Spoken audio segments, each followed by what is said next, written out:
C'est ici que l'Amérique a été touchée en son cœur le 11 septembre 2001. 15 ans après les attentats, New York célèbre ses héros, son armée. 1,5 million de militaires paradés en sauveurs de la liberté. Chaque année, le 11 novembre, lors des commémorations de l'armistice, ce défilé rend hommage aux générations de soldats tombés au champ de bataille depuis la Première Guerre mondiale. À ceux revenus d'Irak ou d'Afghanistan, et déjà dans leur sillage, la relève. Ceux qui incarnent le futur de l'armée la plus puissante au monde.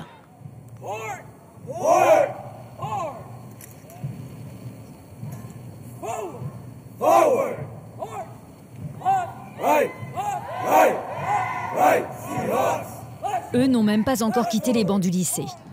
Ces apprentis soldats ont entre 14 et 17 ans. Ils sont membres des réserves militaires juniors. Regarde, il est là! Les JROTC, un programme imaginé par le Pentagone pour susciter le plus tôt possible les vocations. C'est merveilleux. Vous sentez l'amour véritable que nous avons pour notre pays. Cette fierté ici, on l'a dès l'âge de 3 ans. Mon fils de 6 ans et mon garçon de 3 ans, ils sont nés avec cette fierté. Ça n'a rien de surprenant. Au contraire, c'est génial.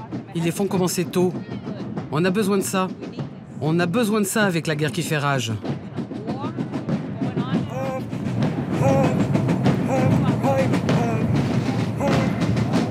Ces enfants, l'Amérique leur a promis d'en faire ses héros. 500 000 mineurs sont enrôlés dans ces jeunesses militaires aux 4 coins des États-Unis.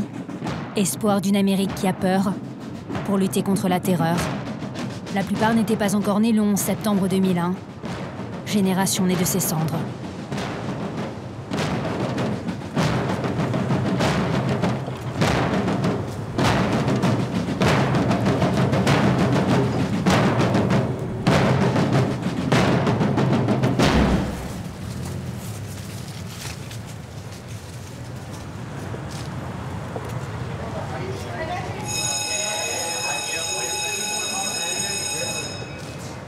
Dans cette école publique des quartiers sud de Chicago, 20% des élèves font option armée.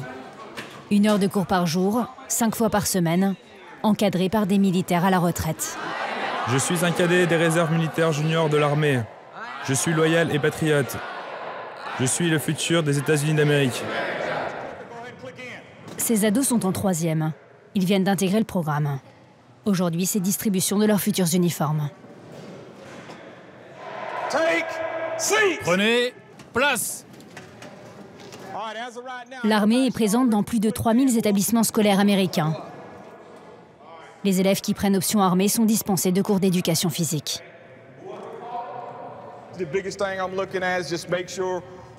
Vos cheveux ne doivent pas toucher vos oreilles. Ils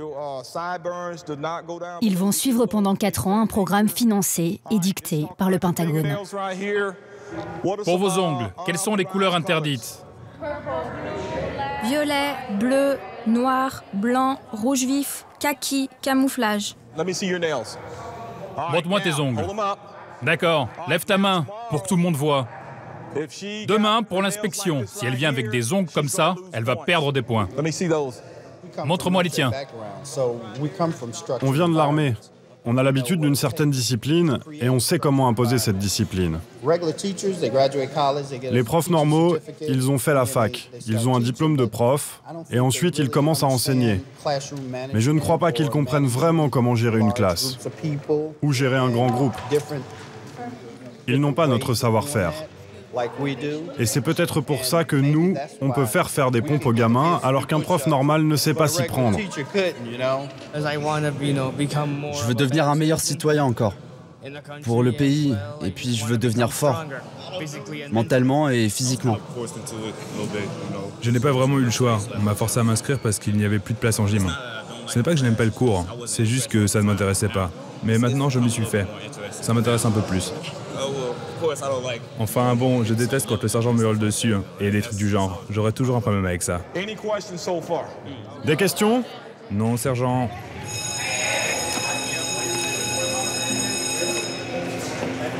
Créé en 1916, au lendemain de la Première Guerre mondiale, puis tombé en disgrâce au fil des ans, ces réserves militaires juniors vont être remises au goût du jour par le président George Bush après les attentats de 2001.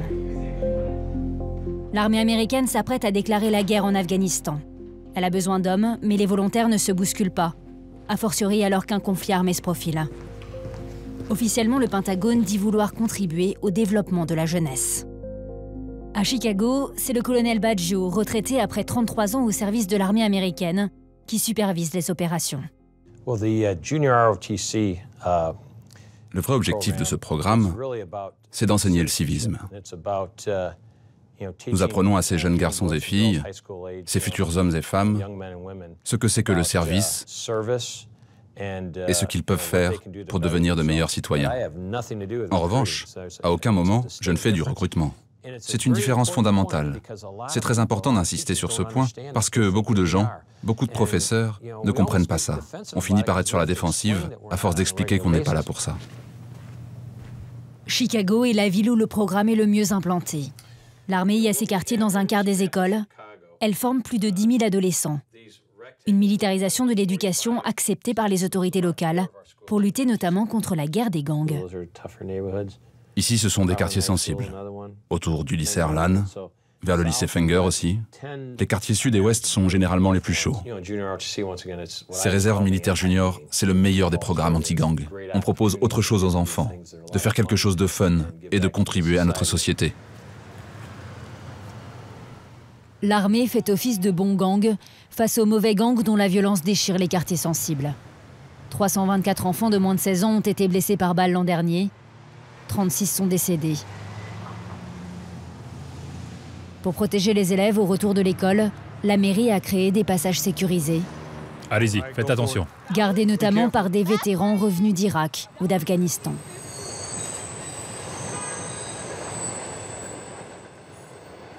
Je regarde à l'intérieur des voitures quand elles passent, pour bien voir qui est au volant ou sur le siège passager. Souvent, une voiture s'arrête avec 4 gamins à l'arrière et ils baissent les vitres. Il y a des chances que ce soit les membres d'un gang en train de chercher quelqu'un. Si je croise leur regard, si je montre que je suis là, en général, ils s'en vont. Ils montrent un peu plus de respect dans ce genre de situation.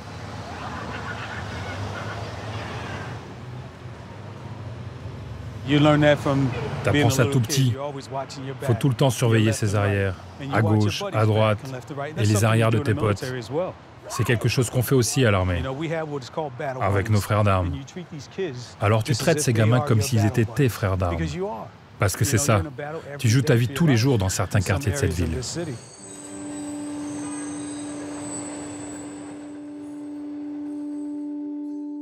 Chaque soir, le bilan humain s'alourdit. À Chicago, 2016 a été l'année la plus meurtrière en 20 ans. Plus de 700 morts. Plus que dans aucune autre ville américaine. Dans les rues, des ombres adultes. Couvre-feu pour les mineurs à partir de 21h. West Lawn, quartier déshérité du sud de Chicago. Il est 4h30 du matin.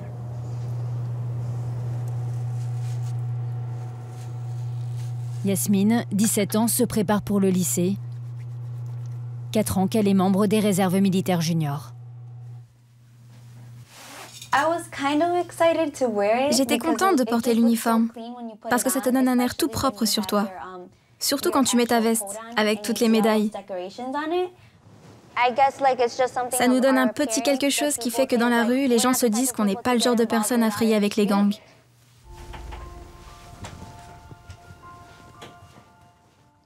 Un uniforme et des règles qui ici incarnent l'ordre face au désordre.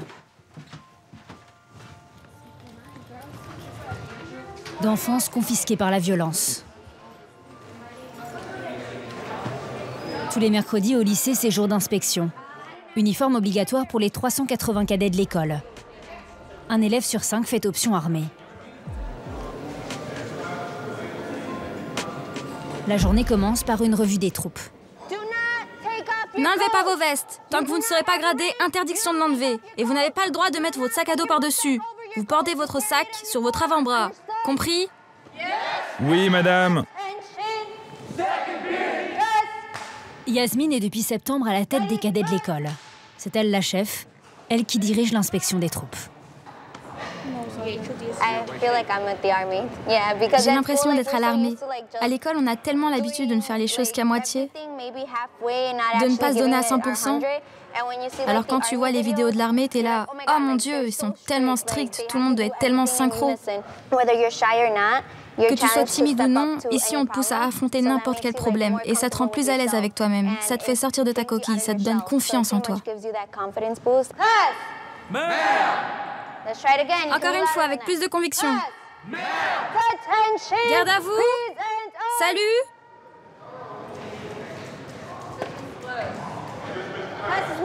C'est bon, c'est fini. Allez.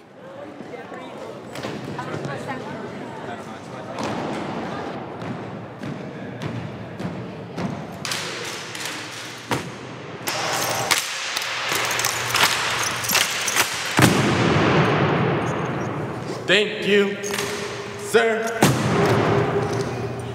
Thank you, sir. Ouch. Au lycée Hubbard, le programme est supervisé depuis 22 ans par le même homme, le colonel Wargo, un vétéran de la guerre du Vietnam. Bonjour messieurs, enfin plutôt bon après-midi. Il est temps de se réveiller. Bon, allez, filez et fermez la porte.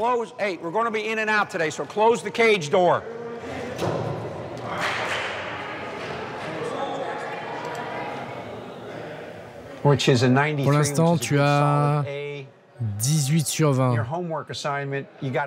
Tu as eu 16 au QCM. Non, c'est bien. Tu as fait du bon travail. Maintenant, tu m'appelles James Nestor Garcia. Dis-lui que c'est son tour. Certains cadets sont membres de gangs. J'en ai bien conscience. On essaye de travailler avec eux, de les aider à se libérer de cette influence. Mais dans certains endroits, dans ces quartiers, c'est très difficile. Ici, on est dans ce qu'on appelle aux États-Unis un quartier de col bleu. On y trouve des menuisiers, des chauffeurs de camions, des ouvriers, des travailleurs journaliers, le même genre de gens que ceux avec lesquels j'ai grandi dans une ville minière en Pennsylvanie de l'Ouest.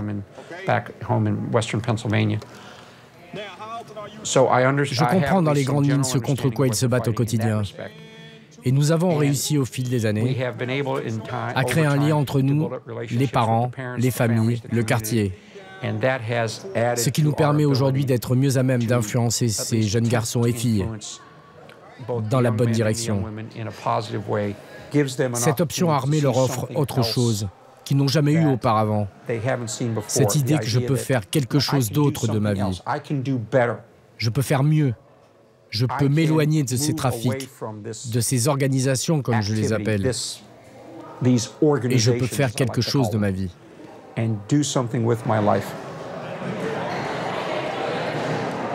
Tu es présent, tu participes et tu t'es porté volontaire plusieurs fois. Par contre, la prochaine fois que tu ne rends pas tes devoirs à temps, ce sera 1 ou 0. Dis au suivant de venir. S'ils n'ont pas de bonnes notes, ça a des conséquences non seulement sur leur moyenne, mais aussi sur leur grade au sein de l'unité. C'est un concept de l'armée, être relevé de ses fonctions. En gros, s'ils ont de mauvaises notes, je les vire de toute responsabilité et je leur enlève leur grade. L'armée n'enseigne pas seulement la discipline à ses élèves. Ils suivent des cours d'histoire des forces armées, d'instruction civique ou encore de préparation physique. Les manuels scolaires sont fournis gratuitement par le Pentagone, qui en décide seul le contenu. Qu'attend l'armée de ses enfants qu'elle modèle à son image? Officiellement rien. Mais sur le bureau du sergent, impossible de ne pas voir ces cartes disposées nonchalamment à la vue des élèves. Qu'est-ce que c'est que ces cartes, là, devant? Ça? Ah, ça? Les recruteurs laissent leurs cartes de visite. Il y a les recruteurs de la marine, de l'armée de terre, des Marines. Donc si un gamin est intéressé par l'armée, on donne la carte. Comme ça, ils peuvent contacter les recruteurs qui pourront les aider à s'enrôler dans l'armée. C'est pour ça qu'on dit qu'on ne recrute pas. On peut aider si le cadet veut y aller, mais on ne recrute pas nous-mêmes. Et puis c'est gagnant-gagnant pour les gamins. S'ils ont le niveau nécessaire, on les aide en leur proposant de leur payer 2 à 4 années d'études à la fac. Et en contrepartie, quand ils sont diplômés, ils doivent s'engager dans l'armée de terre, de l'air ou la marine en tant qu'officiers. Et ça paye très bien. Alors que si vous allez à la fac sans l'armée, il n'y a aucune garantie que vous trouverez du travail une fois diplômé. Ce discours et ces pratiques sont-elles cautionnées par la direction de l'établissement? Comment ces écoles publiques américaines vivent-elles la présence de l'armée dans leur salle de classe? Pour Nancy Wiley, directrice du lycée Hubbard, les responsables d'établissement doivent faire preuve de pragmatisme. Les écoles publiques de Chicago souffrent financièrement. Il faut qu'on fasse attention. On n'a pas les moyens de soutenir tous les programmes.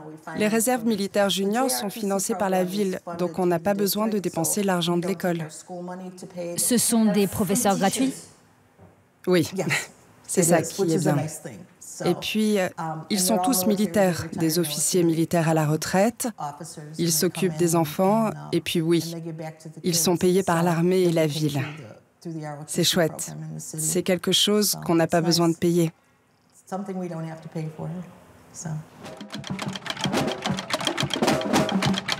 Le cours est complété par des activités avant et après l'école.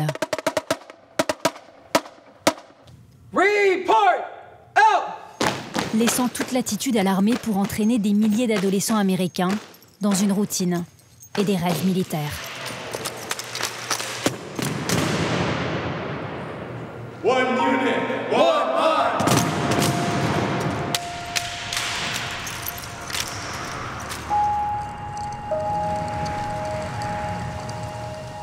C'est ce que combat cet homme. Rory Fanning est un ancien militaire. Ce qu'il a vu et vécu l'a poussé à quitter l'armée et à consacrer sa vie au contre-recrutement pour empêcher son ancien employeur d'embrigader la jeunesse américaine. Ils ne disent pas toute la vérité à ces jeunes. Souvent, les gamins me parlent de Call of Duty, un jeu vidéo de guerre très populaire. Et ils me demandent, l'armée, c'est comme Call of Duty? Je leur dis, est-ce que dans Call of Duty, la plupart des gens qui meurent sont des civils? Non. Est-ce qu'on entend des femmes et des enfants crier parce que leur fils, leur fille, leur enfant est en train de mourir devant eux? Non. Est-ce que ça peut s'éteindre, Call of Duty? Ouais. Bah, la guerre, ça s'éteint pas. La plupart de ces enfants n'entendent jamais le côté sombre de la guerre. Rory Fanning est un ancien des unités spéciales. Il a combattu en Afghanistan. Il tente aujourd'hui de convaincre des professeurs de le laisser parler à leurs élèves pour leur raconter sa guerre. Je m'étais engagé dans l'armée pour empêcher une autre attaque terroriste.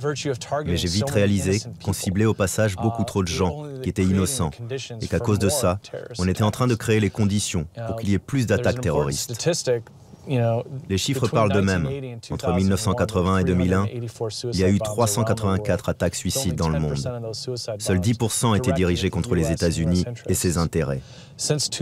Depuis 2001, il y a eu plus de 2500 attentats suicides et 90% visaient les États-Unis et ses intérêts. C'est une étude de l'Université de Chicago.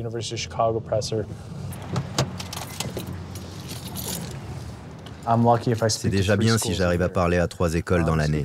De manière générale, ces réserves militaires juniors sont vues très positivement aux États-Unis. Et du coup, les professeurs n'osent pas faire de vagues en faisant venir quelqu'un comme moi pour parler aux enfants. Et je ne peux pas leur en vouloir, parce que leurs conditions sont tellement précaires qu'ils ont peur de perdre leur travail. C'est pas facile. Les États-Unis dépensent 60 milliards de dollars pour l'éducation, contre 600 milliards de dollars pour le budget défense. On dépense 10 fois plus pour l'armée que pour l'éducation. On a fermé 50 écoles publiques ici à Chicago, et ils disent qu'il n'y a pas d'argent pour les écoles. Alors c'est l'armée qui pallie les manques. Des manques, principalement dans les quartiers pauvres. Aux États-Unis, les statistiques ethniques, interdites en France, sont légales. À Chicago, les cadets membres des réserves militaires juniors sont majoritairement latinos, 54%, et afro-américains, 37%. Les Blancs ne représentent que 5% des effectifs. Les parents de Yasmine sont arrivés à Chicago du Mexique il y a 30 ans. Ils tiennent un petit local qu'ils louent pour des réceptions dans le quartier. Yasmine est la dernière de leurs 4 enfants, celle qui les aide tous les soirs après les cours.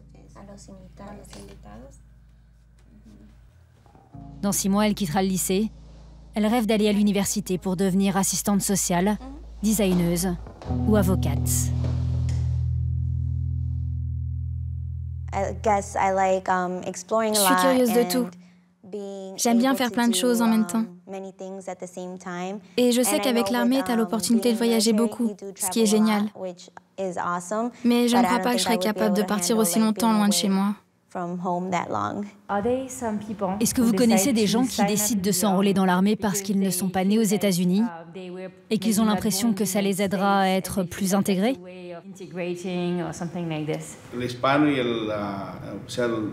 Peut-être que les Latinos et les Afro-Américains se sentent plus redevables envers ce pays, alors que les Anglo-Saxons se sentent depuis toujours d'ici. Pour moi, je pense que ce n'est pas bien qu'il n'y ait pas plus de Blancs, parce qu'eux aussi doivent y aller. Enfin, je veux dire, il faudrait qu'on soit tous pareils, comme une seule et unique race.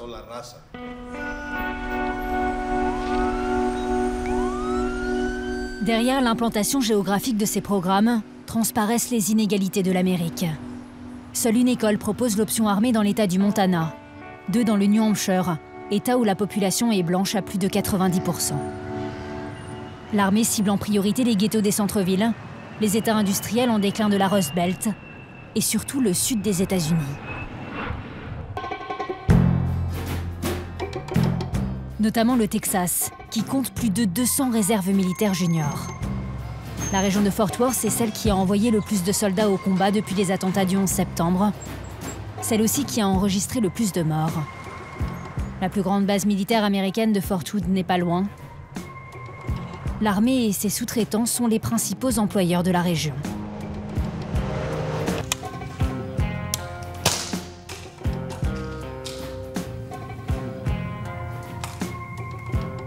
Ici, l'armée installe des salles de tir dans les écoles et enseigne aux élèves le maniement des armes. Chaque matin, pendant 1 heure avant les cours, ces jeunes Texans de 14 ans s'entraînent au tir.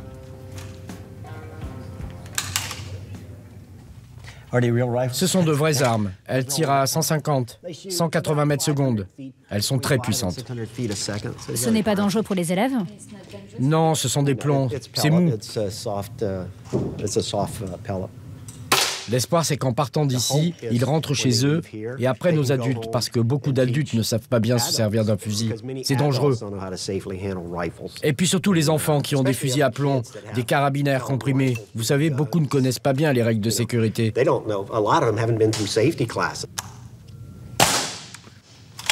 Pledge allegiance to the flag, United States of America, and to the republic for which it stands. I pledge allegiance to thee, Texas, one state, under God, indivisible. Vous êtes le futur de l'Amérique. C'est vous qui détenez entre vos mains le destin des pays attaqués que nous défendons. La peur, ça se contrôle. Vous le savez, ça. Vous contrôlez la peur. Ne la laissez pas vous contrôler, parce que si vous intégrez cette valeur de l'armée qui est le courage, vous prendrez toujours la bonne décision, que vous soyez en classe ou sur un champ de bataille. Qui a envie de s'enrôler dans l'armée? Et vous pourriez nous dire pourquoi? Parce que si vous faites un autre boulot, vous allez être assis dans un bureau toute la journée, et même si vous aimez ce que vous faites, ça va devenir ennuyeux au bout de quelques années.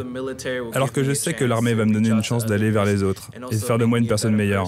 C'est pour ça que je veux m'engager.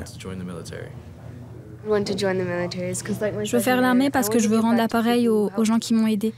Le premier sergent Amador, le premier sergent Long et chef. Ils m'ont tous aidé.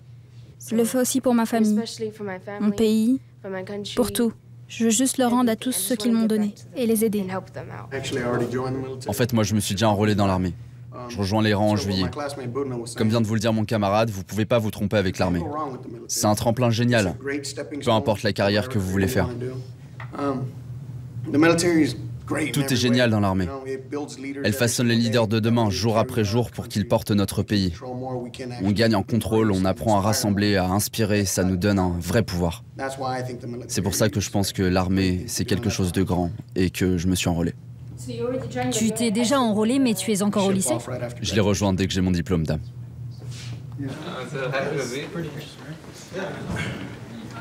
Saoul, 17 ans, s'est engagé dans l'armée de terre pour 3 ans, avec option d'en faire 8, via un programme appelé Futurs Soldats qui autorise l'armée à enrôler ses adolescents sans attendre qu'ils aient terminé le lycée.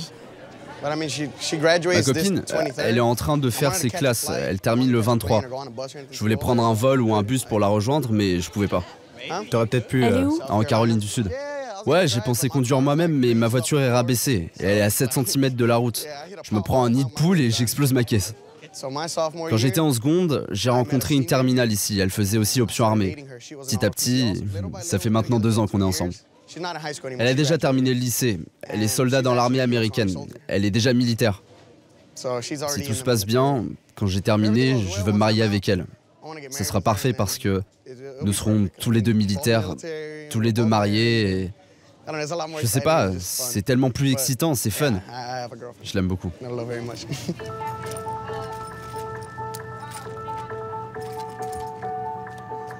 Chaque jeudi, il a rendez-vous avec ses recruteurs qui vont le former à la guerre, en attendant qu'il ait son diplôme, sésame obligatoire pour intégrer définitivement l'armée régulière. Salut les gars. À cet adolescent fan de belles voitures jusqu'à acheter son propre bolide avec ses économies, en travaillant dans un petit restaurant de tacos, l'armée a promis de devenir pilote de char. Ça va probablement me manquer. Ça va me manquer, mais je pourrai toujours revenir et regarder derrière moi, être fier d'où je viens. J'espère que quand je reviendrai, je retrouverai tous ceux qui m'ont montré la voie. Je me dirai, tout a commencé ici. Sur les murs, il y aura mon portrait.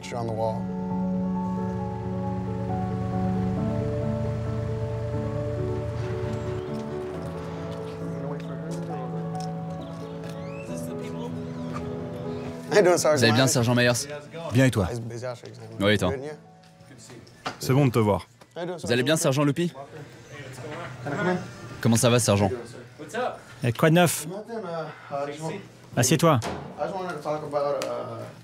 Je voulais vous demander, vous passez bientôt à l'école pour recruter? Parce qu'il y a des cadets dans ma classe qui m'ont demandé. Ouais, on va venir faire une présentation dans ton lycée vendredi. Sergent French et sergent Escobar seront là. Par ici, au cœur du Texas, les lycées, c'est notre marché principal. C'est là que les recruteurs veulent être parce que c'est là qu'on trouve le plus de gens prêts à s'enrôler. On veut pouvoir leur offrir cette opportunité. Vous allez souvent dans les lycées? Je couvre 19 lycées et 5 facs. Et j'ai 12 recruteurs qui travaillent sous mes ordres. Ils sont chacun en charge de lycées dans lesquels ils doivent aller au moins 2 fois par semaine. Ces réserves militaires juniors sont probablement notre plus grand atout. Quand on va dans les écoles pour recruter, ils savent exactement quels élèves nous recherchons. En l'absence de service militaire, ces recruteurs doivent convaincre chaque année 80 000 jeunes de rejoindre les rangs de l'armée américaine, présente dans 146 pays à travers le monde. Ils sont aidés dans leur tâche depuis 2001 par une loi qui oblige les lycées à donner au Pentagone les coordonnées de tous leurs élèves, sous peine d'être privés de financement public, pour que les recruteurs puissent les contacter directement chez eux. C'est un sacré boulot. Là, en ce moment, j'ai 53 futurs soldats dans le programme. À un moment, je crois que j'en avais 75. C'est un challenge, vous savez, d'autant que certains sont très jeunes.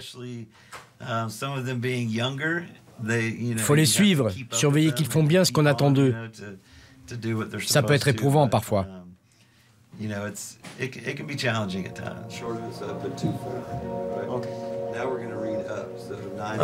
J'imagine que tous les parents qui ont un fils ou une fille dans l'armée ont un peu peur pour leur enfant.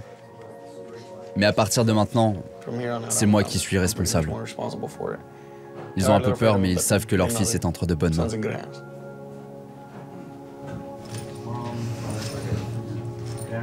Alright, French. Later, sir.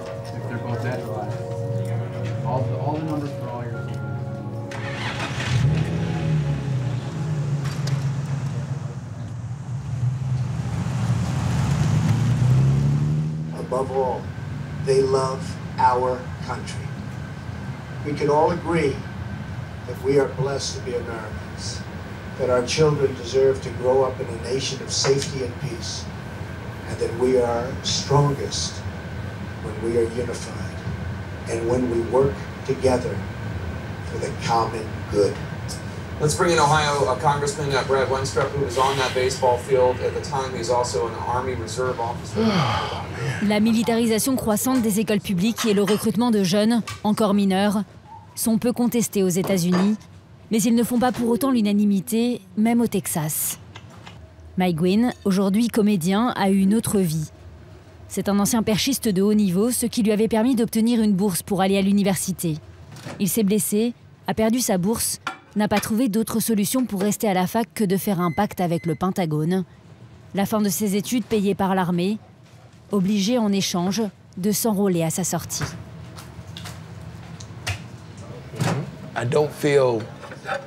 Je n'ai pas l'impression de pouvoir croire ce que dit notre président Donald Trump.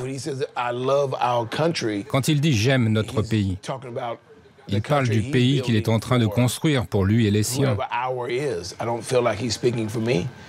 Je ne crois pas qu'il parle en mon nom. Je ne sais pas quoi ressentir. Je ne ressens rien en écoutant cet homme qui ne nous a démontré ni sa confiance, ni son honnêteté. Je ne le crois pas. Je ne lui fais pas confiance. C'était un tout autre sentiment quand George Bush parlait, parce que nous avions un ennemi commun, avec le 11 septembre, et tout l'aspect sécuritaire. Beaucoup de gens ont souffert, vous savez. Je ressentais un sentiment de fierté, d'honneur, et j'étais prêt à passer outre le fait que Bush soit un républicain. On avait le même ennemi. On était sur la même longueur d'onde. On voulait protéger l'Amérique. Avec Obama, on voulait guérir l'Amérique. Et avec Trump, ce qu'il veut, c'est renforcer le pouvoir d'une partie de l'Amérique, son Amérique. Et je ne vois pas comment être d'accord avec ça.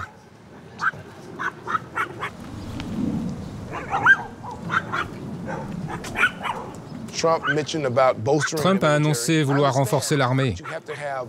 Je sais qu'on a besoin de forces armées, mais j'espère que sa motivation ne sera pas le pétrole ou d'autres matières premières, qu'on n'ira pas faire la guerre pour ça.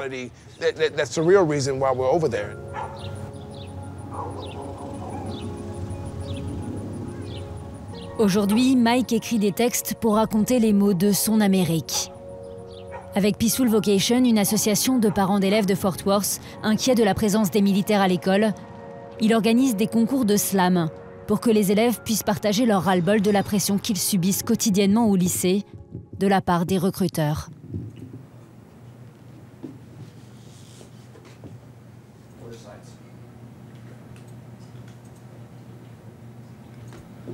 When the ROTC recruiters came in to my classroom, they told me Iraq was awesome, smiles worked across their sweet and clean faces. Yeah, we had milkshake Mondays and taco Tuesdays. It wasn't really that bad. You see, I was born July 4th. And I don't know what it is about America that's got me wishing on stars that aren't so red, white, and blue. When people say my last name, they say Villasana, as if they've been eating quesadillas their whole lives, and as if my last name was just too hard to swallow. America is more like my driver's ed instructor, Bill. Bill once had a son who went overseas, and no matter how American he is, Bill knows there's no bringing him back. And this only feeds this fact that brown people are scary and that black people are scary. Bill, you're always telling me to check my blind spot. I think you should check yours. Because there's a war going on in your backyard because the black people and the white people, the yellow people and the brown people have all been fighting racism. And I know how America just loves saving people, but right now, America could use some saving because, Bill, you're telling me to just follow the curvature of the lane as they were shooting right across my street. Bill, I'm sorry about your son. I know he died trying to make America great again. Maybe you could learn how to love, learn to let go of fear, because I swear I can tell you, Bill, when the ROTC recruiters came for me, they told me, oh, Iraq was awesome.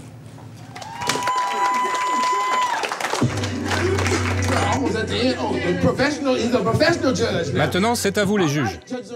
À 3, 1, 2, 3. Pour Allison, on a 50 points. La note maximale. C'est une histoire vraie. Je les cite, ils nous ont dit que l'Irak c'était génial. Moi, ça m'écoeure. Une fois que vous avez signé, vous ne pouvez plus dire non. Vous n'avez plus le droit d'avoir une opinion. Vous ne pouvez pas dire « je ne veux pas tuer cet homme, c'est mal ». Vous allez devoir le tuer, sinon vous serez envoyé en prison, ou vous allez être tué. Et savoir que tout ça, ça peut vous tomber dessus, alors que vous êtes juste assis en cours au lycée, à 16 ans, et qu'on vous dit que l'Irak c'était génial.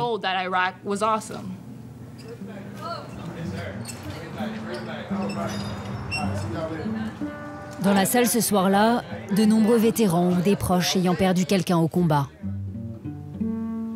Les guerres d'Irak et d'Afghanistan ont fait plus de 5000 morts et 50 000 blessés dans les rangs de l'armée américaine.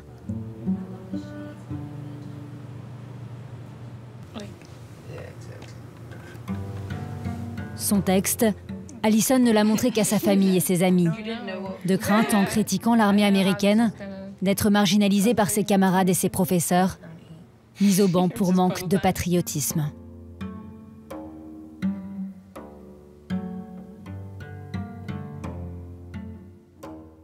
Les recruteurs de l'armée ne viennent pas vraiment dans les classes où il y a les meilleurs élèves, parce qu'ils partent du principe qu'eux iront à l'université, qu'ils ne sont pas désespérés, qu'ils n'ont pas besoin de rejoindre l'armée. Ceux qui font option armée sont presque tous hispaniques. Presque tous. On a un peu l'impression que l'armée va voir en priorité les minorités et qu'elle leur dit « on va vous aider, aidez-nous, et on vous aidera en retour ». Nous sommes toutes les trois filles d'immigrants et je crois qu'on peut toutes être d'accord. Ce que les parents immigrants disent à leurs enfants, c'est « je t'ai emmené ici pour que tu puisses avoir une vie meilleure que la mienne ». Alors toi, leur enfant, tu cherches par tous les moyens comment rendre ta vie meilleure que celle qu'ont eue tes parents, pour qu'ils soient fiers de toi. Et là encore, la solution de facilité, en tout cas une solution, c'est en faisant l'option armée. Les parents sont là. « Regarde, tu es américain, et nous sommes tes parents, on t'a élevé, et maintenant tu fais ces choses qui sont si américaines.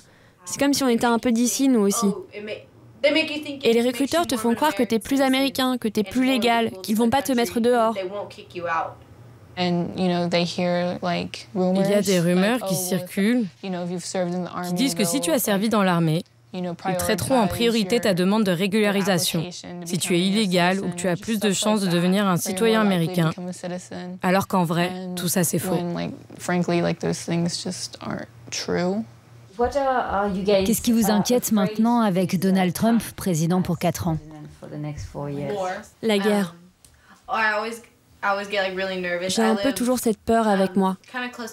J'habite à côté d'une base de l'armée de l'air.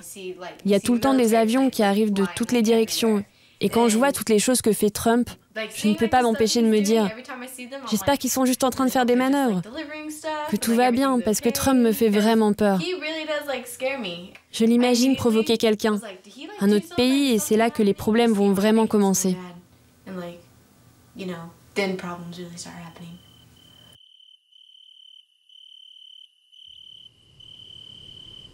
Il est 5 heures du matin, le jour se lève sur le camp Rango. Cette ancienne station d'observation de la nature où les élèves de la région de Fort Worth venaient observer la faune et la flore a été transformée il y a 4 ans par l'armée américaine en camp militaire pour enfants. Dans 2 minutes, faut y aller. Allez, maintenant, faut y aller. Accélérez le mouvement.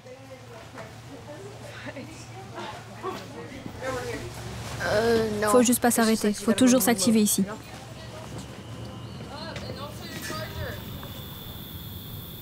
Le camp a lieu chaque été juste après la fin des cours. Company! Platoon! Attention!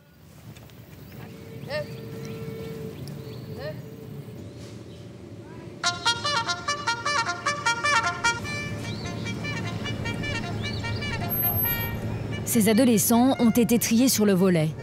Ils sont les meilleurs cadets de Fort Worth et des environs.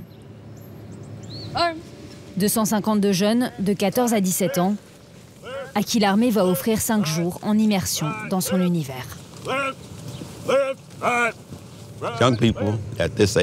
Certains, à cet âge-là, ne réalisent pas les dangers qu'il y a ici, dans les bois, les dangers de la vie sauvage. Tout ce qu'ils connaissent, c'est Fort Worth ou les villes voisines. Mon boulot et celui des autres instructeurs est d'assurer qu'ils sont en sécurité et qu'ils rentrent chez eux avec un peu plus d'assurance, qu'ils aient plus de cordes à leur arc et qu'ils comprennent l'importance de travailler en équipe. Ça les prépare pour la prochaine rentrée scolaire.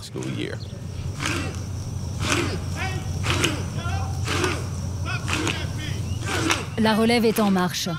La plupart de ces adolescents portent pour la première fois de leur vie l'uniforme camouflage, celui des héros de l'Amérique, à la télévision, dans les films, dans les jeux vidéo.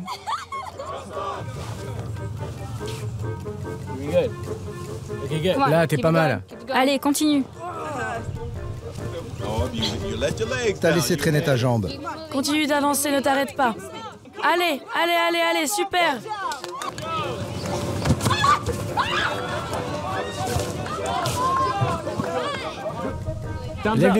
Lève les pouces si tout va bien. Les mains en avant. C'est parti. 3, 2, 1, grand saut.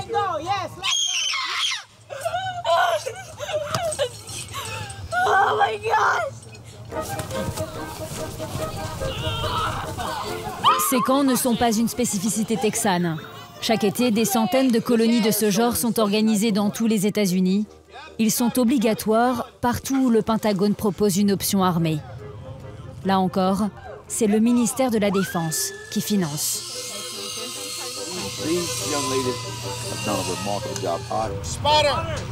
Au suivant. De là-haut, on voit super loin. Et les nuages, on peut voir les arbres d'au-dessus et tout. Ça tremble un petit peu sur la plateforme, mais c'est pas si terrible. Je n'ai jamais été dans un avion, mais je parie qu'on doit ressentir un peu la même chose.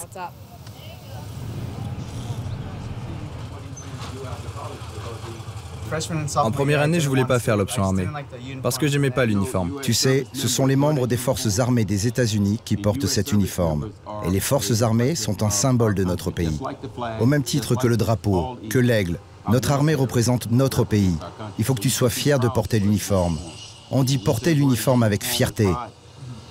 Tu devrais être tellement honoré de te vêtir avec l'habit de l'Amérique. Il faut que tu penses à ça, ok? D'accord. Ok? Merci, John.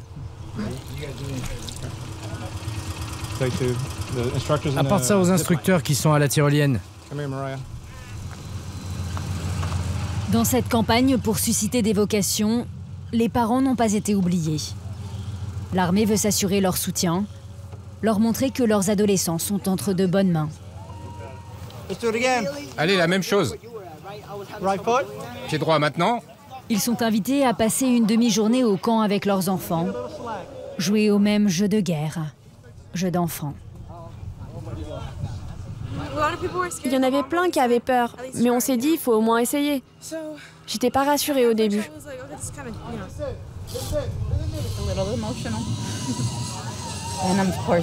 Ça me fait quelque chose de la voir comme ça. J'ai pas l'habitude d'être loin d'elle. Donc c'est aussi un entraînement pour nous, pour quand ils s'enrôleront dans l'armée. C'était surtout les livres qui l'intéressaient, et avoir de bonnes notes, ce genre de choses. Si elle s'est retrouvée à prendre option armée au collège, c'est parce qu'il n'y avait plus de place dans les autres classes. Et vous savez, moi au début, je me disais, oh mon Dieu, c'est la pire chose qu'il puisse nous arriver. Mais en fait, elle a réussi à retourner la situation. Pour être franche, j'ai essayé de la dissuader d'aller à l'armée. Mais plus j'essayais de l'en empêcher, plus elle voulait y aller. Donc maintenant, je me dis, tais-toi et garde juste tes inquiétudes pour toi.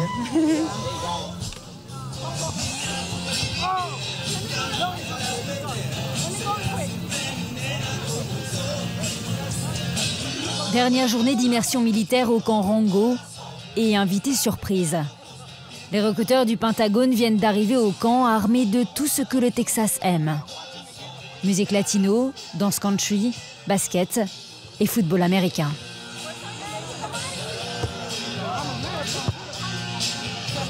Et ils passent un bon moment. Je ne suis pas là pour leur demander leur numéro de téléphone ou les contacter, mais ils vont se souvenir de nous.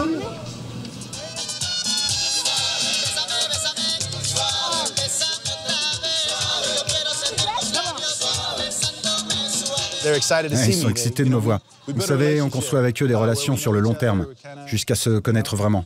On a fait en quelque sorte partie de leur cercle. L'armée a changé ma vie. Elle a donné à mes enfants des opportunités qu'ils n'auraient jamais eues sinon.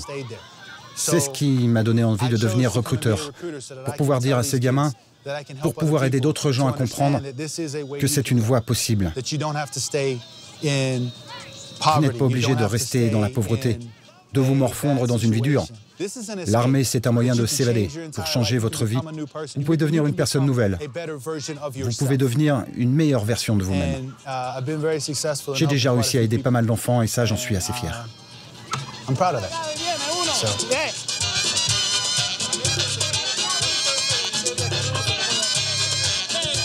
Cet été, plusieurs centaines de lycéens de Fort Worth rejoindront l'armée, leur diplôme de fin d'études en poche. 6 mois se sont écoulés depuis notre rencontre avec Saoul, le fan de belles voitures, qui s'était enrôlé avant même d'avoir terminé le lycée. Il devait rejoindre Fort Jackson en Caroline du Nord. Les recruteurs et son ancien instructeur viennent d'apprendre qu'il ne s'est pas présenté pour faire ses classes. Il a disparu.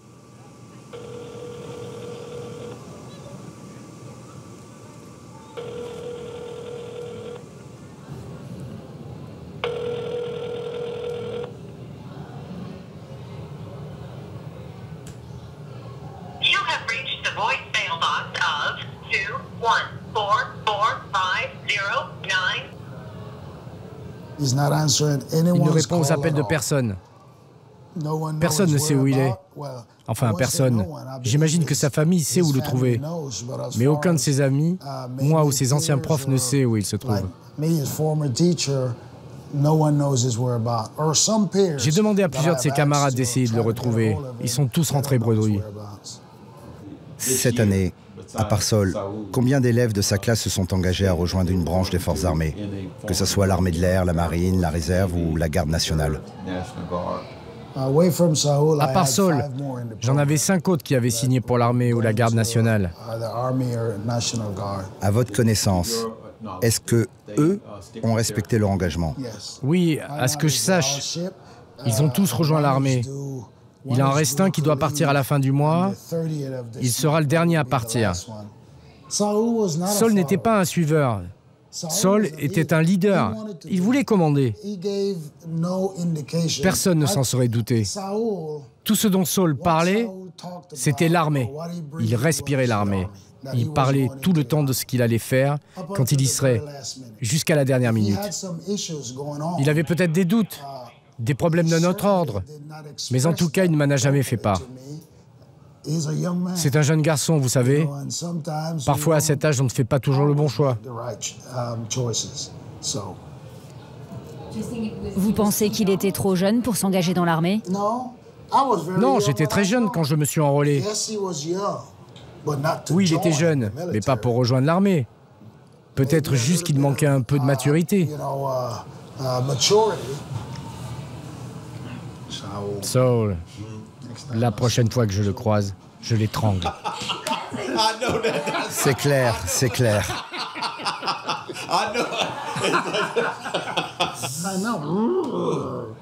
Il se prenait pour le héros du lycée.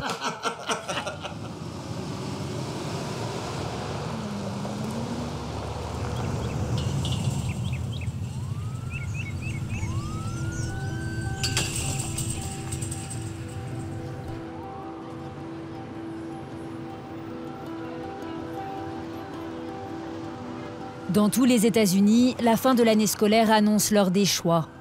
Combien d'élèves de 3e, de seconde, de première reprendront option armée l'an prochain? Combien de terminales s'engageront dans une carrière militaire? À Chicago, les violences continuent d'émailler les nuits des quartiers déshérités. La 1714e fusillade de l'année a été le coup de trop pour Donald Trump, qui a annoncé sur Twitter la création d'une force spéciale pour enrayer les meurtres.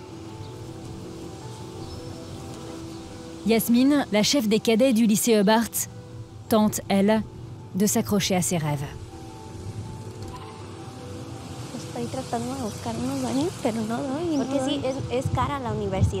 Ici, tu sais, ça coûte cher l'université, maman. Celle-là coûte entre 40 000 et 50 000 $ par an. Le plus pratique en général pour les étudiants, c'est de vivre ici sur le campus, pour ne pas avoir à prendre le train et à faire de longs trajets, surtout pendant les périodes d'examen. Moi, j'aimerais bien qu'on étudie tout ça sérieusement, pour savoir combien ça nous coûterait exactement si tu devais rester vivre ici. D'autant plus que tu serais beaucoup plus en sécurité que de devoir revenir dans notre quartier à chaque fois.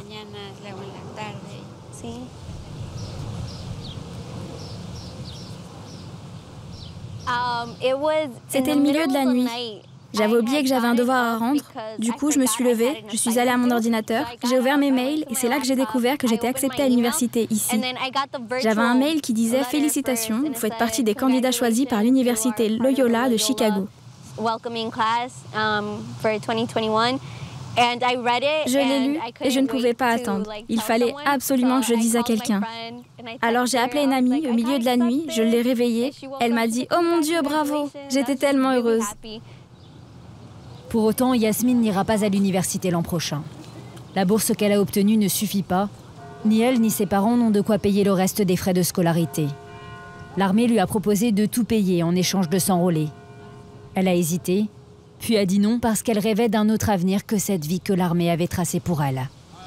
Yasmine fera sa rentrée dans un IUT de son quartier pour économiser et retenter sa chance à l'université dans 2 ans. Elle veut devenir avocate. Le colonel et les autres instructeurs savaient que le droit m'intéressait. J'ai participé à un concours d'éloquence, c'était un faux procès. Ils m'ont vu le préparer, ils étaient très fiers. Mais ils me disaient quand même, engage-toi dans l'armée. Tu vas y accomplir de grandes choses, tu verras. Tu vas adorer. Alors quand je leur ai dit non, que je voulais aller à l'université pour devenir avocate, ils étaient un peu fâchés. Mais je crois qu'au final, me voir heureuse, me voir faire quelque chose d'autre qui m'intéressait, ils sont heureux pour moi. J'avais très peur qu'elle veuille partir à l'armée. Mais je l'aurais quand même soutenue. Je sais que nous avons tous une mission dans la vie. Et si ça avait été sa décision, si c'était vraiment ce qu'elle voulait faire, je n'avais pas d'autre choix que de la soutenir.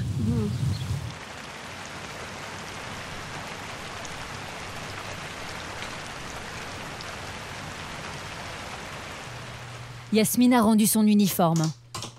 Plus d'inspection, d'autres règles. Elle est allée au lycée hier pour la dernière fois.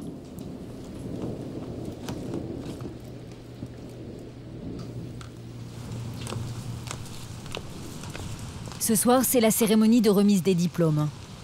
La fin de ses années lycée écrites avec l'armée. Seule, désormais, avec ses rêves. Je viens juste de me lisser les cheveux, du coup j'ai dû mettre un poncho, sinon j'allais avoir une de ces touffes.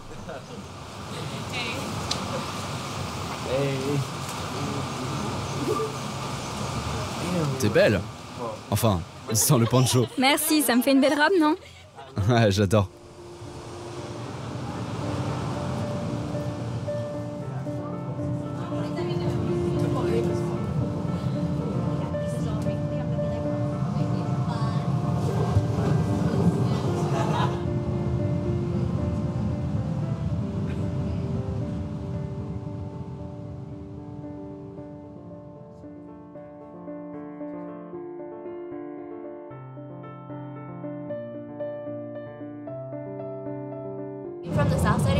Venant des quartiers sud, ça fait super plaisir de recevoir notre diplôme au centre-ville.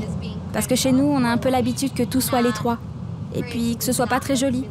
Alors qu'au centre-ville, pour la cérémonie, ça a lieu dans un immense auditorium. Avec plein de lumière. Et vous vous sentez, j'imagine, un peu comme une princesse. Vous avez accès à un lieu que vous n'avez pas l'habitude de voir tous les jours.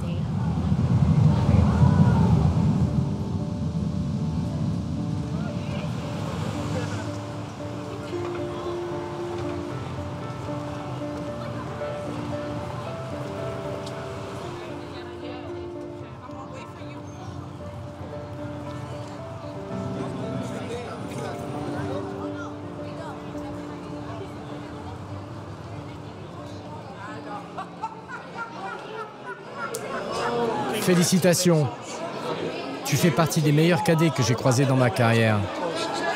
J'en ai eu 2 autres, mais tu es l'une de celles qui resteront dans l'histoire de l'école. Oh, revoir, monsieur. Tu l'as fait. Je suis sûr que tu iras loin. Merci, colonel. Prends soin de toi.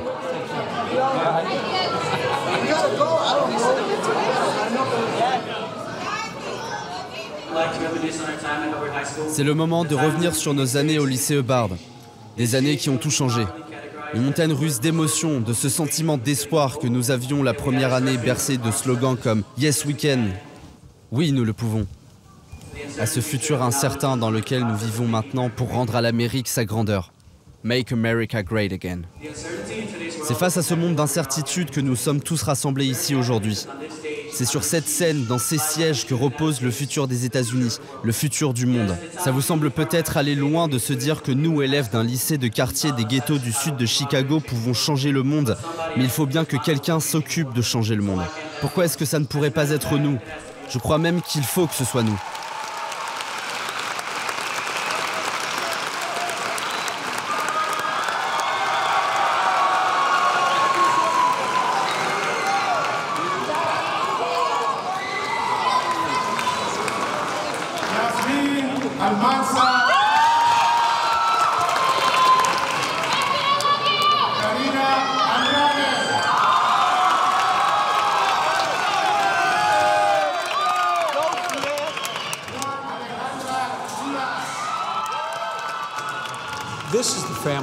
Je laisse aux familles et aux élèves ce moment.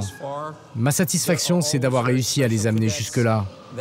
Il y a toujours des cadets qui vont nous manquer, et d'autres pour lesquels je vais m'assurer qu'ils montent récupérer leur diplôme sur la scène et qu'ils déguerpissent. Mais dans l'ensemble, quand ils partent, on a l'impression d'avoir accompli quelque chose. Je suis heureux de les voir avancer vers leur futur. On les a préparés à ça.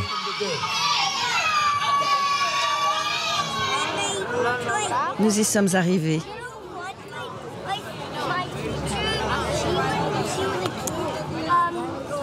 Peut-être que la route sera difficile, mais maintenant je sais qu'on va réussir. Le rêve américain?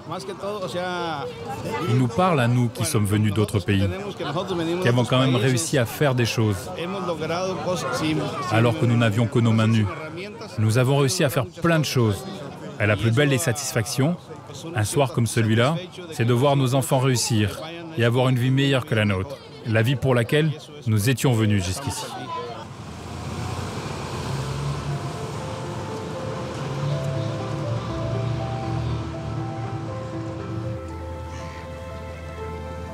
Quand je serai à la fac, je me demanderai toujours à quoi ma vie aurait ressemblé si j'avais rejoint l'armée. Où est-ce que je serais à l'heure qu'il est? Quand Trump est devenu président, ça a été la petite étincelle dont j'avais besoin pour décider que je voulais devenir avocate et me spécialiser en droit de l'immigration. Je crois que les avocats sont plus nécessaires que jamais aujourd'hui, particulièrement pour défendre les minorités, tout faire pour que des familles ne soient pas séparées et se battre pour leur donner à leur tour la chance d'avoir une vie meilleure ici. Pour moi, c'est ça l'Amérique.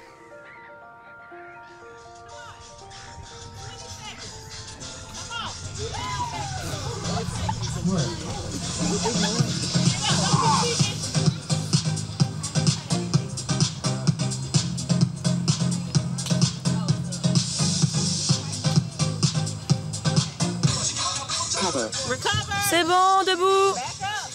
Votre futur vous remerciera de ce que vous êtes en train de faire. Ceux qui ne nous ont pas encore donné leur diplôme de fin de lycée, je dois vous voir et prendre vos noms pour qu'on s'assure qu'on a bien tout sur vous. Surtout ceux dont le départ pour l'armée est dans quelques jours. Je dois tout avoir, ok?